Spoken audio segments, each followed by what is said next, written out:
এছাড়াও দায়িত্বপূর্ণ এলাকায় দুষ্কৃতিকারীগণ যাতে কোনো প্রকার বিশৃঙ্খলা অরাজকতা সৃষ্টি করতে না পারে সে লক্ষ্যে বাংলাদেশ সেনাবাহিনী, পুলিশ, র্যাব এবং অন্যান্য আইন শৃঙ্খলা বাহিনীর সাথে সমন্বয়ের মাধ্যমে যৌথভাবে ডোমিনেশন টহল পরিচালনা সহ ম্যাজিস্ট্রেটের উপস্থিতিতে ভ্রাম্যমাণ আদালত পরিচালনা করা হচ্ছে, যার প্রেক্ষিতে জনসাধারণের মাঝে স্বস্তি ফিরে এসেছে।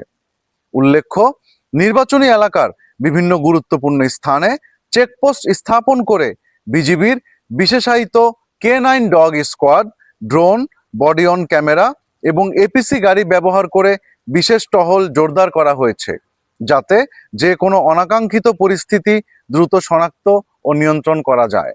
পরিশেষে বর্ডার গার্ড বাংলাদেশ দক্ষিণ পশ্চিম রিজিয়ন যশোর দৃঢ়ভাবে বিশ্বাস করে সরকার, নির্বাচন কমিশন, আইন শৃঙ্খলা রক্ষাকারী বাহিনী এবং জনগণের সম্মিলিত প্রচেষ্টার মাধ্যমে আসন্ন জাতীয় সংসদ নির্বাচন শান্তিপূর্ণ, সুষ্ঠু ও উৎসবমুখর পরিবেশে অনুষ্ঠিত হবে।